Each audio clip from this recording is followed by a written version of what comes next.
outsourcing industry has had more failures than successes. To change the house, to change the whole house. But in order to change the house, your skills are very different. Easily I can bring you on board. Easily I can throw you out also. Malaysia is stuck in the low end. There is very low end of the services they're offering. So there's all models of outsourcing, subcontracting, all these are useless. They don't matter.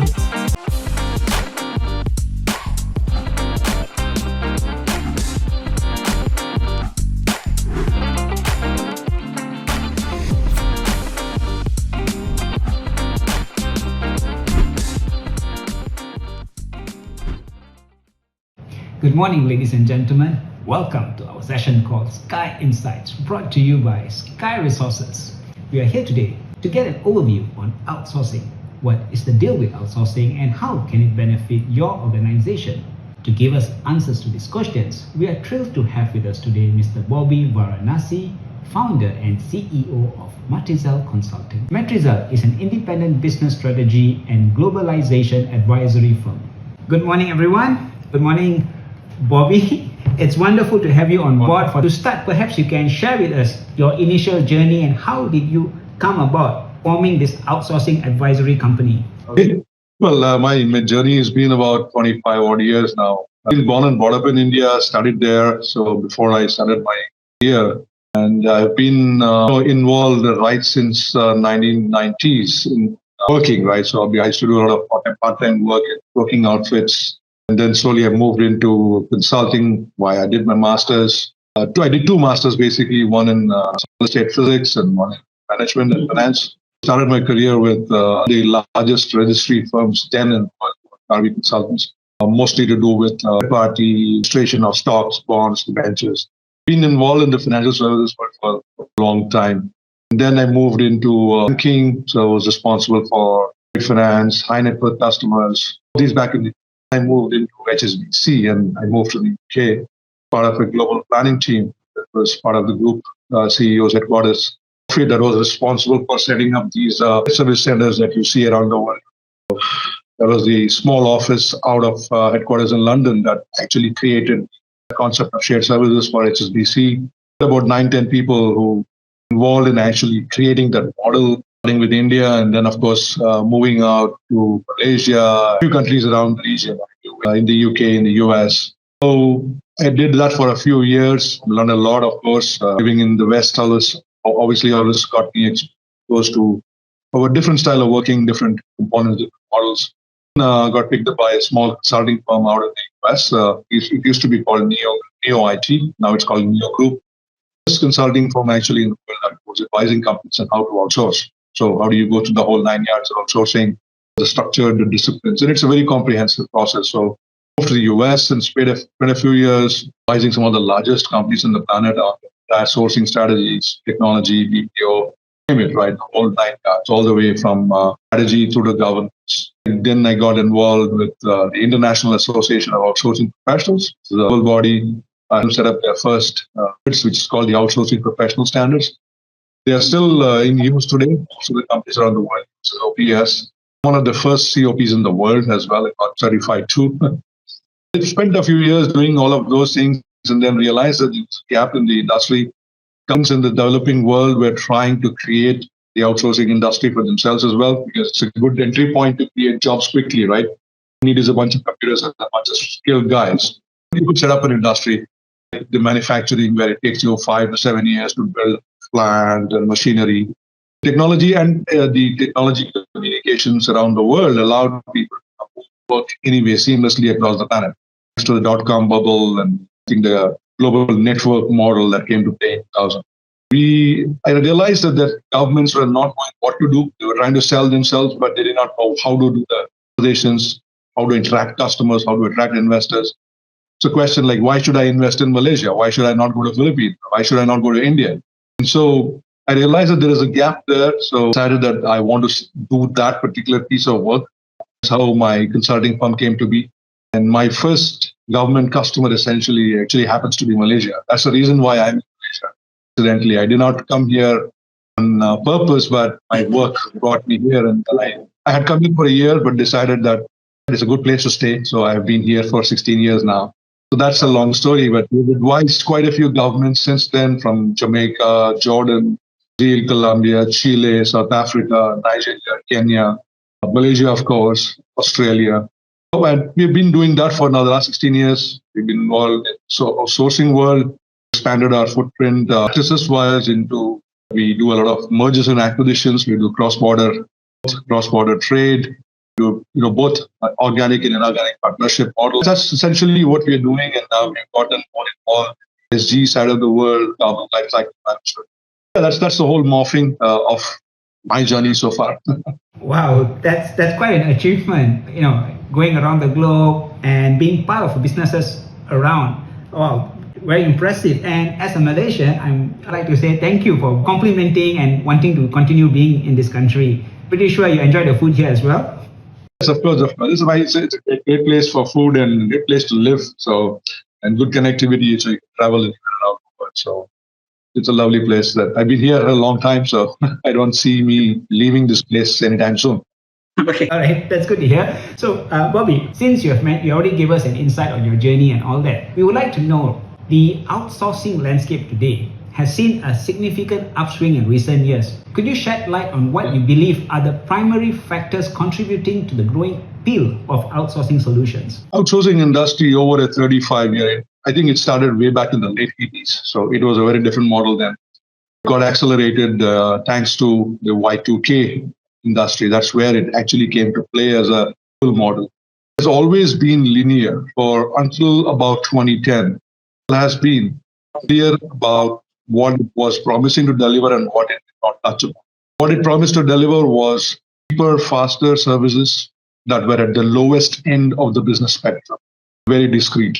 You could think of, for example, a contact center offering a customer service offering, or you have a technology, small little company who is doing software maintenance, somebody is doing SAP maintenance, somebody is just doing development work. Very discrete pieces of the puzzle, small little back office, middle office, not necessarily middle office, but mostly back office components. They're not high value services. They're very low value, and they used to be called non-core for a long time. The company had to necessarily do these services, not necessarily, the part of the strategic goal, only bottom line oriented. It was all about saving costs. The conversation never moved beyond. So anything that you hear about, wow, I'm a big transformation executive, my company is going to transform the client, I think is all hogwash. It's actually a lot of nonsense. Reality is pretty simple. It's a very small little necessary thing to do. Somebody gets it done, you get it done for cheap, fix a budget to it and get it done. By around 2020, a lot of people started realizing that the outsourcing industry was not working enough. It was not delivering on the promise. Actually, from 2001 to about 2010, outsourcing industry has had more failures than successes. It has grown because people needed to get these services done. Models moved all the way to India, and then they expanded beyond India. Different countries started offering different types of services. For example, you can think of Malaysia, call centers. You won't find anything much there. Philippines, absolutely only call centers. Whereas India just got rid of call centers. They don't do call centers anymore. They moved up the value chain. Certain countries have really moved up the value chain. And what do you call as a value chain is important to understand. Thinking with an enterprise across an end-to-end value chain of that enterprise. It means it's not just doing some discrete little services in the back office, but trying to own the entire workflows. Outsourcing industry for long has only been pigeonholed in what I would call it as a workflows and processes. So everybody's a process expert. If you've got 10 steps in a process, you bring in efficiency and make it 8 steps. Big deal. Has anybody fundamentally changed the process by asking the question, do I need it in the first place? Have a better workflow? Those things, nobody ever did it. Just provided it, and the customers did not trust a vendor to provide it because that is core to their business. In 2010, a lot of things have changed, right? The app world, the microcosm of the software development industry, and especially cloud-based computing, opened up new world. In that sense, people started looking for this provider from a different standpoint. It's no longer just about cost or skills arbitration. It goes beyond looking at, okay, what can you offer that will help my top line? Conversation moved from bottom line to top line. That's where you see that today, entire outsourcing industry, close to about $800 billion of it, worth of services that are being offered by third-party providers, only done by the top 15 companies in the world. Whereas you have probably close to 100,000 vendors around the world. Hundreds of thousands of vendors around the world, but only top 15 companies, they account for more than 90% of that entire revenue spectrum. The question you got to ask is why? The world does not need any more of these small itsy bitsy vendors who are saying, I will go and transform one small process, one subflow, one task. Basically, like I said, it's nonsense. It doesn't mean anything in the greater scheme of things. You can understand an entire end-to-end work. Understanding the business of the client is where outsourcing plays a significant role. It still does. That can take outsourcing is a great industry. Are you close to the workflow or are you close to the business? 10 companies, 15 companies, they're close to a client's business. When you find, say, a TCS or an Accenture, Gemini, when they are walking into clients, if they're walking into a bank, they speak banking. They don't speak call center language. They do not speak software language. Big difference. Yes. Whereas you'll find much of the vendor marketplace in the world, everywhere, including Malaysia, speak the workflow language, the process language, but they don't know exactly what they're trying to accomplish. They have no answer to the question, what is in it for the client? So I think I'm pretty sanguine about the traditional model of outsourcing. It is dying in. Somebody coming and saying, okay, give me a cheap cost, transform my little work. I don't need to do any of those things today because much of it is available online for free. Why would I go and set up a contracting engagement? That's the broader landscape. So when we look at outsourcing, you want to understand that original outsourcing model is dead. Now we're talking about collaborative partnering for value creation. It's no longer about cost containment. Okay, so you mentioned about the old module and the new module of how consultancy, outsourcing advisory works, right? How does an organization like Matriza, how do you create this awareness, especially to SMEs like us? There are three parts to the awareness, right? One is it's about interacting with the marketplace and by networking. So that usually is conferences, whatever. It's like that is a standard model, and that needs to continue. That is where you get to learn what others are doing. More importantly, it's not about what your competitor is doing, but it's about SME understanding that what is it that the client is wanting. You will find a lot of conferences that say an outsourcing conference runs for 2 days. You got 100 people and 90 people are vendors there. There are hardly any buyers. So that's how we're talking about it. For me, such kind of conferences, no point going into a conference and appealing to my level of ignorance. So if I'm an SME, there's another SMEs in the group there. Everybody is talking the same language. Nobody knows anything about it. No client out there. It's a pointless of time to then speak with clients. What exactly are they looking for? When a client says, I want to transform my business, what does it mean? The outcomes he's pursuing. Take an example of a call center. Only language they speak is AHTs, TCDs. I'll give you customer excellence. I'll give you CSAT. Customer for a bank, right? Think of a bank or think of an organization. Does it really matter? What is the consequence of having, a 3-minute AHT or you're having, a 85% CSAT? What does it mean? What does it mean to the company? For that, he doesn't care. For him, it is like, okay, if the client gave me 90% goal, of that, I will achieve 95%, I'll get a bonus. What happens? That itself is useless for the client. What does it translate to for the client? Mean more revenue? Does it mean more retention of customers? Third-party vendor I've seen does not really care because he does not know the client's business. So he doesn't ask the right question in the first place. Do you speak banking? Walking into a bank and saying, great call center, then you lost the plot completely. Understand the banking part. It is a retail bank probably, or it is a commercial bank. So the conversations that SMEs need to understand is understand the business of a client, which means you do not employ any longer, call center executives with 20 years of experience in your senior leadership. Focus on certain industries to say, okay, I'm going to go after banking, oil and gas, healthcare, for example. And employ senior leaders from those industries. The guy who speaks banking, right, who spent 20 years in a bank. The guy who has spent 20 years in the healthcare industry, bring him on board. The guy will talk to you about the business. When he speaks to a client, the conversation is very different because they're speaking the same language. Today's day and age, I would tell that is the most important thing for vendors. Otherwise, you're just another random vendor. I can turn you on, I can turn you off in a jiffy. So this model is actually useless. It can get killed anytime. And the third thing, what is important to understand is, in order to learn all these, companies will find it very difficult to gain access. You start working with big vendors. There is nothing called intellectual property in today's outsourcing vendor landscape. Trust me. Anybody can build that in 3 months. When I hear vendors saying, no, I've got a lot of IP, that's nonsense. It's workflow, processes. What is IP? There is nothing IP there. Better off opening yourself up and learning. Why don't you go and partner with Accenture, you say, no, Accenture is a competition. Seriously? No, that is a place you can learn from because Accenture has got $30 billion of business. They must be doing something end to end, right? They are trusted partners to large corporations. You will never get it with those large companies. But through Accenture, you can get exposed to those large business models, complexity of those models, and real value creation that happens there. I would encourage SMEs to go and not have a hang up about being some smart guy trying to be better than Accenture. You'll never get. You can be great only if you're wide enough. See, you cannot change. You can have a 5-bedroom house, for example, transform the kitchen and say that I have transformed the house. For example, right? You just now modernize the kitchen. You've got to transform houses. Come on, man. How does it work? Transform the whole house, not just the kitchen, right? Transformation doesn't happen by changing small components of any little function. Think of an organization. How many functions in an organization have? Broadly classified, strategic, technical, and operational, right? From a layer standpoint.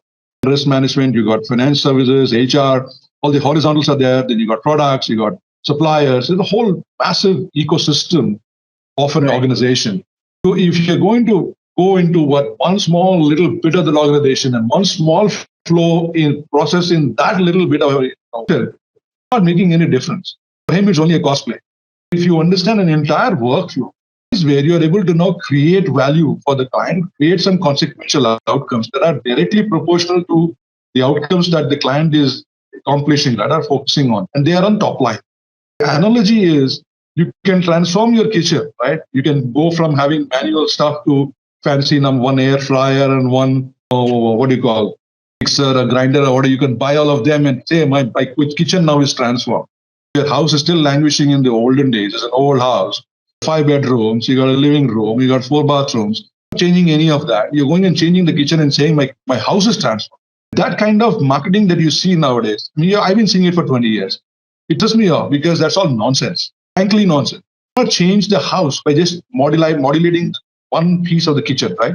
To change the house, you change the whole house. But in order to change the house, your skills are very different. Complete different set of skills. You need to know how to manage a home, right? How to manage a building, for example. By creating one software, for example, somebody says, I've got a building management service. Come on, man. It's not that easy. I think you have to take that into context to say, where exactly do I create an outcome? First place. Am I just on the fringe of a business? I'm on the workflow side or on the process side. That means easily I can bring you on board. Means easily I can throw you out also. There are outsourcing contracts in Southeast Asia, particularly in Malaysia. 1% of them use and throw, right? Basically use and throw. You get a 1-year contract. You are asked to ramp up in 1 day, 2 days, ramp down in 1 day or 2 days. You look around all the businesses, the mercy of the client.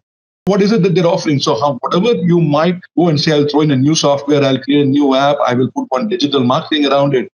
Basic influence you are creating is you just transforming the kitchen.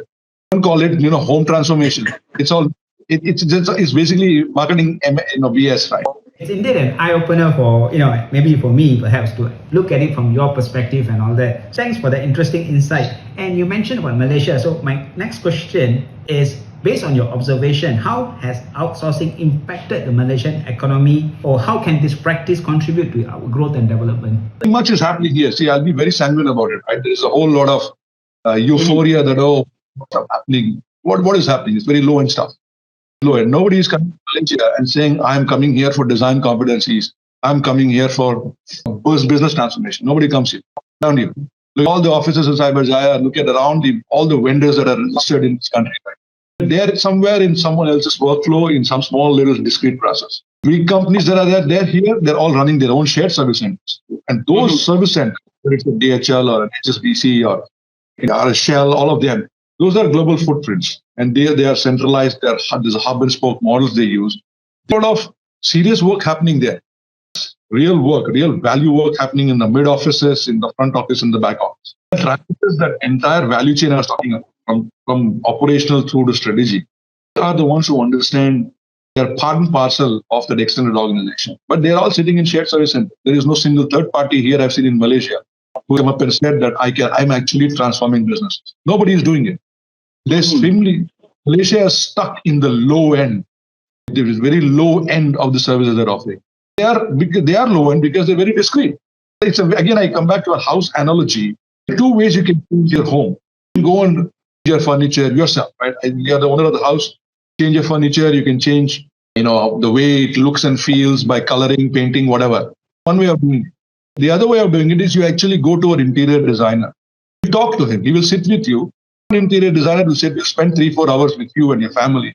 Talk to you about your life, about your interests, about your likes and dislikes, things like what colors makes you feel happy, what color makes you feel sad. There's a designer asking you a very different set of questions. You, when you're trying to change your home, you're thinking, okay, which color will go with which sofa, kind of things you're thinking. See, the entire conversation has changed. Interior designer is getting into your head, head of your family, and asking questions about how you people will perceive the home. Accordingly, he will tell you how you should design the house now.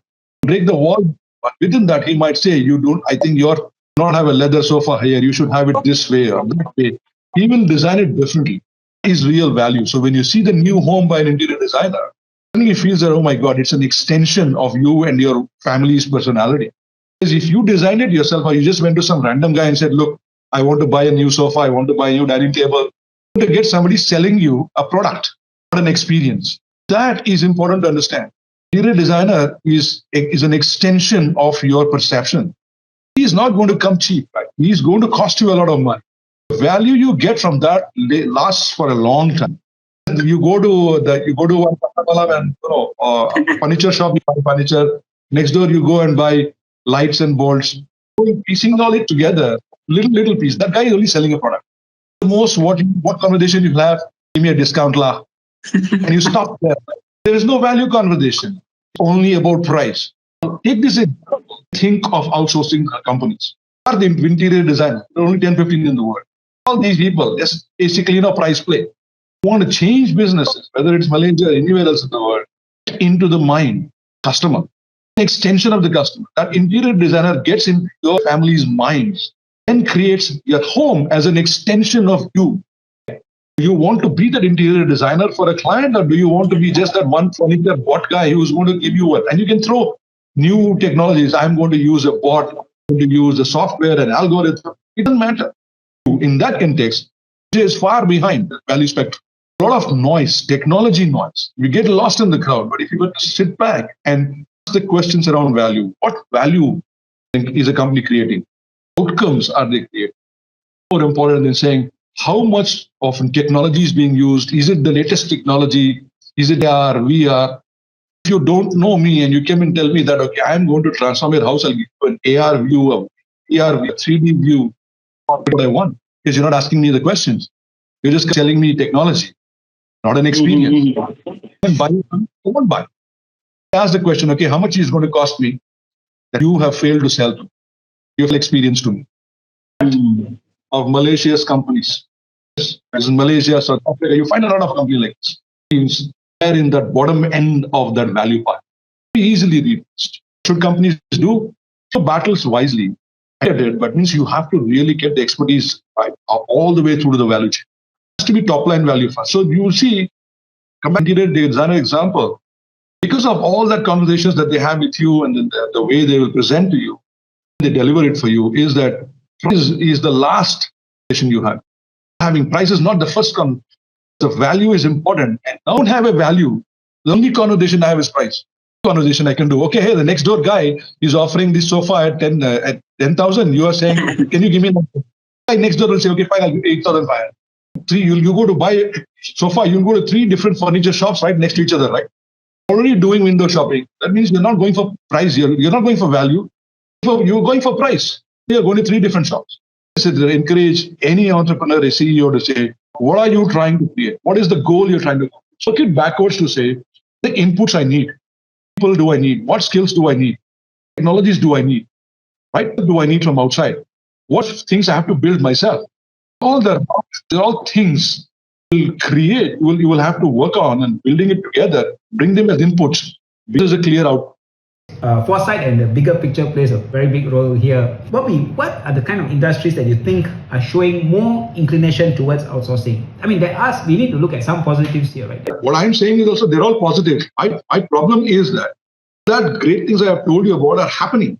But they're only limited to 10 or 15 companies who have realized that. not saying that it's not happening. It is happening.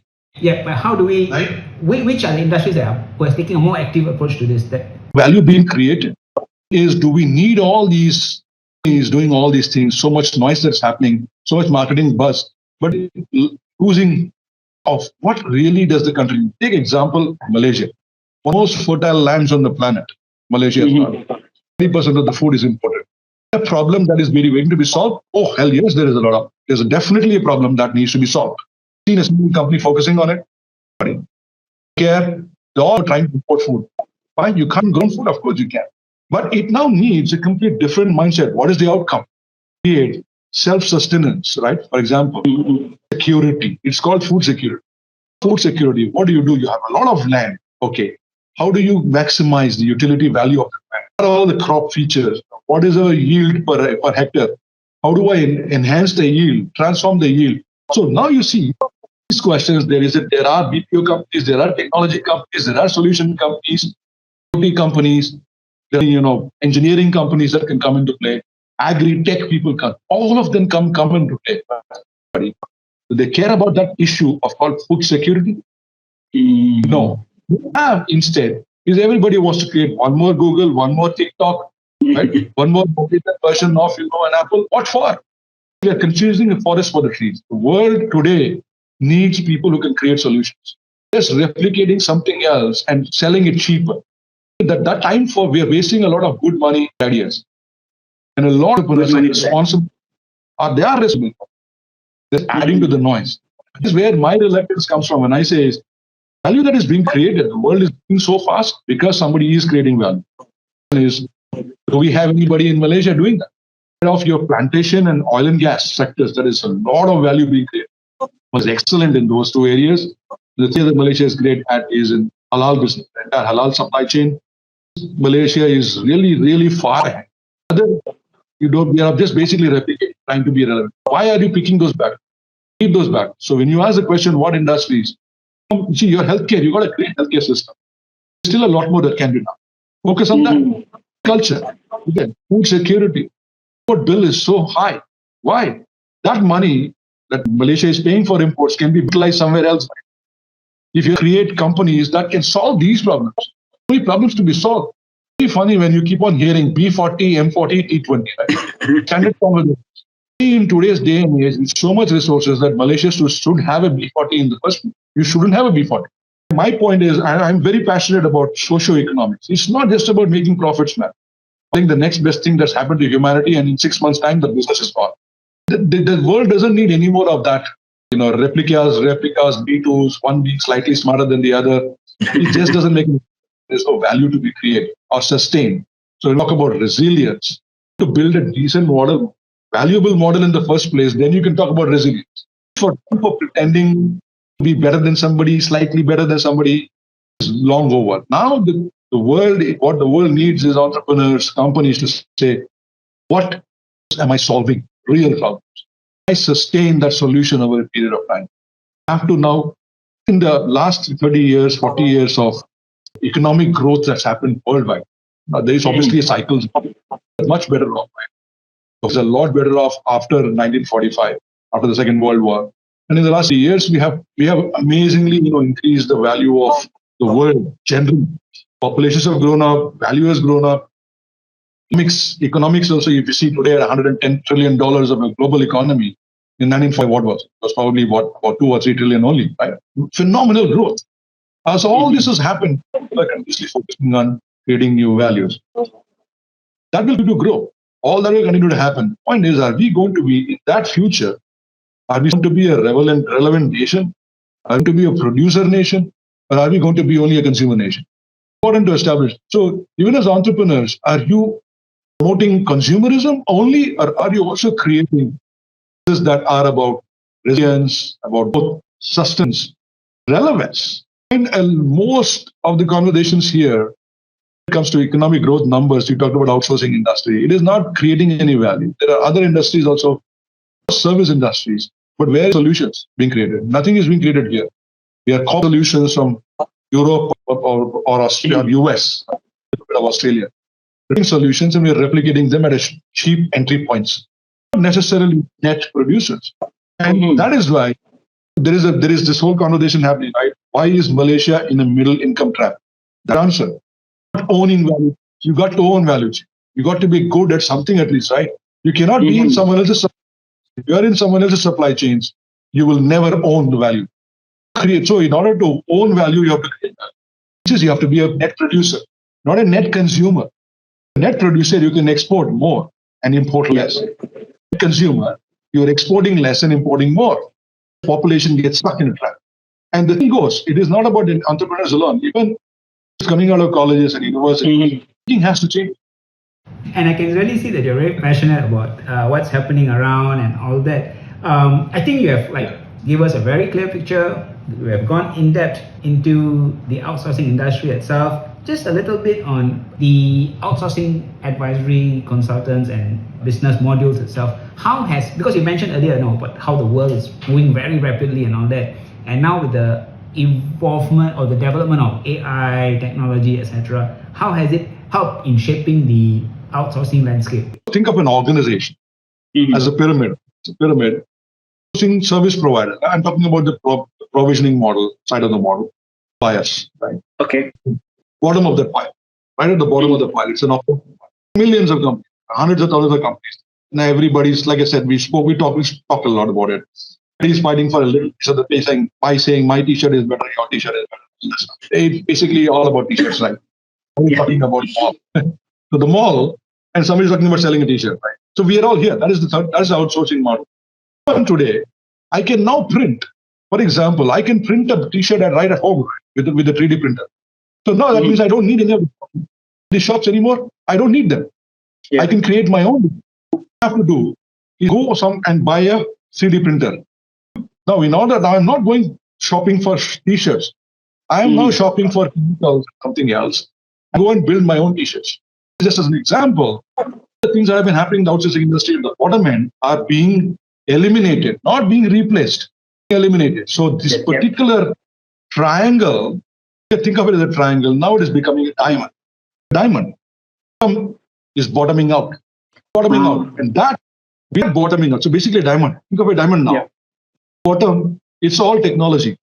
No companies. We are outsourcing companies with 500 staff, 700 staff, 1,000 staff, 20,000 staff. It's all nonsense. All that has been replaced. It's all dying out. They're not just about losing out on competition. They're dying out. So first question for people, if you are in this bottom end of the pile, you are obsolete. You will die. You're already dead, you will die next year. Reality. Accept it. Don't like it, I'm sorry. Because you're at the bottom end of the pile. You can be easily replaced. Investment management. Different. Conversation is very different. Work out. If you don't work out, you're out anyway. This is the reality for outsourcing vendors.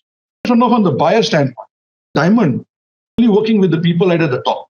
Yes, they are building themselves too. What is happening? The diamond is funny. It's not an equitable diamond. It's not an equitable diamond. It is a diamond, but bottom is shrunk. The reality of the world.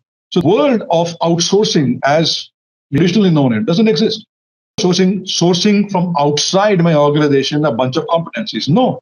Now people are not sourcing just a bunch of processes, workflows. They are sourcing help, transforming the business itself. Those partnerships, that's why we call them collaborative partnerships, right? These partnerships are entrenched not just in the bottom line of the balance sheet, but top lines. So the entire discussions are changing, the business models are changing, the operating models are changing, models are changing. What you need to do to be a great company is to pick one solution, one problem, and solve for it. Have enough customers to go around. It has to be that if you're going to solve for risk management, you got all the banks to sign up a 20-year client contracts with you. You don't need to do anything. To understand risk management, are you think, no. I'm a call center for a bank. This is what the world is going to. So there's old models of outsourcing, subcontracting, all these are useless. They don't matter. Either they're being replaced by technology completely and automation, transactional, right? Just think of it. Automation is easiest. Is basically E equals to C, C minus D equals to A. That is if you're doing every day, having 100 people, wipe that entire footprint off. The automation is happening right at the bottom end. That's why that hollowing out is happening. The hollowing out is because of automation. I don't even need people. So when somebody says, I'm going to create a better contact center, I'm saying, don't waste your time. Do all your contact centers using bots. I don't need you. That's about, say, 15 years ago, you would find that they tier the vendors as 1, 2, and 3.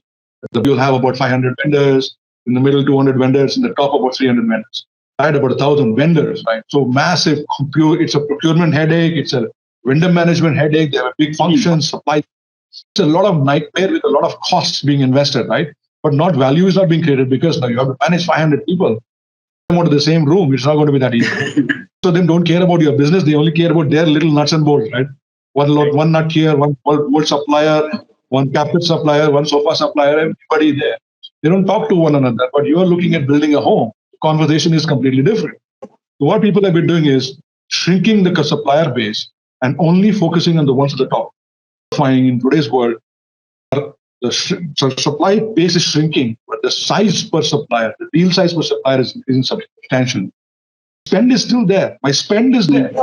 Yeah. For help. I need help from outside. I'm still spending, and I'm spending more than I spent last year or the last 5 years ago. Spending it with less number of companies, not more number. Yeah. I'm spending with only those companies who can really add value to my top line. Having a $1 million deals, I will create $100 million deal and go for one guy who can bring everything together. But if I did $1 million deals, I may have to bring in 100 vendors. Managing 100 vendors, nightmare.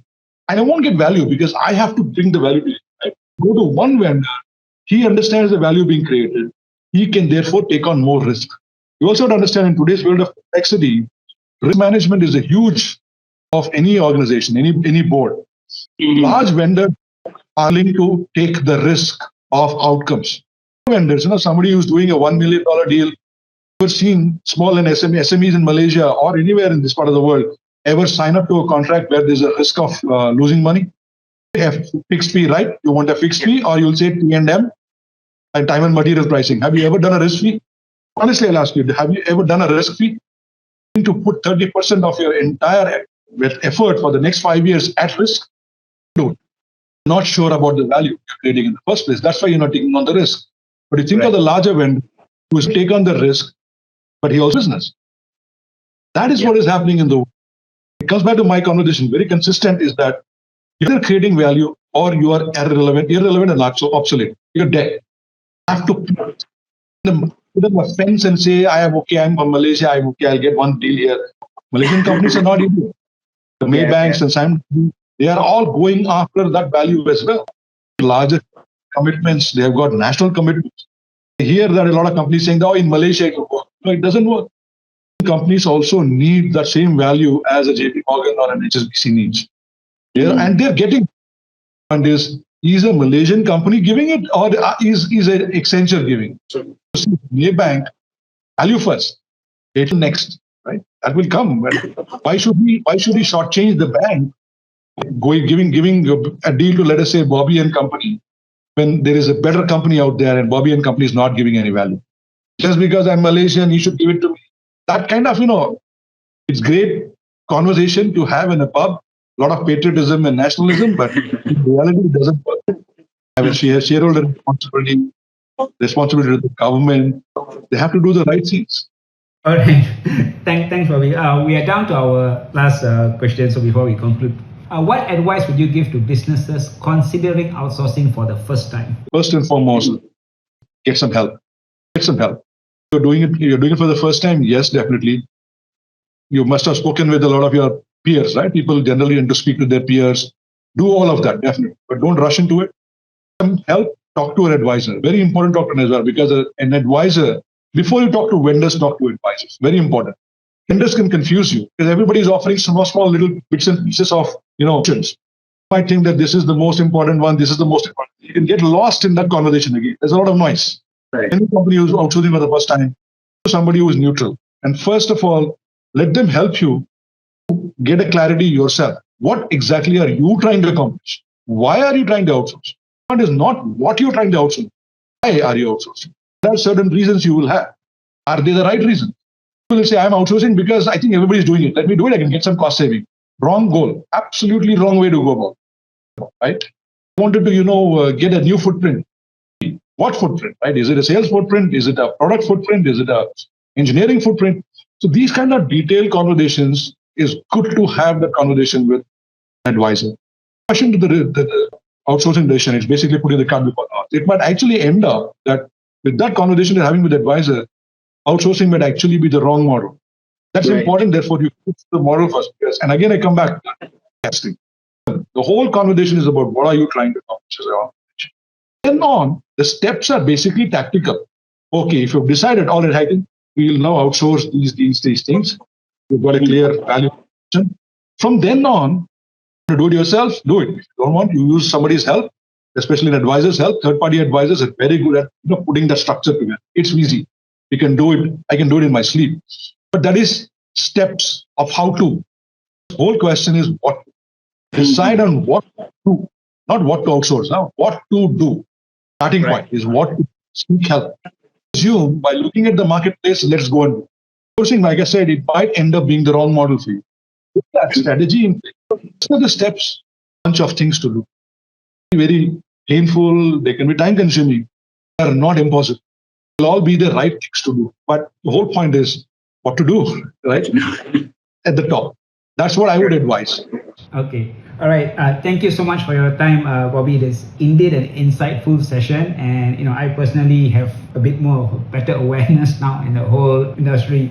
So again, thank you on behalf of Sky Resources, and we'll be in touch. Guys, thank you so much for the time and opportunity. I hope of help to you guys. Wish you all the very best, and just let me know how else I can be of help. Sure, we'll do. Take care and have a good day. Thank you. Bye.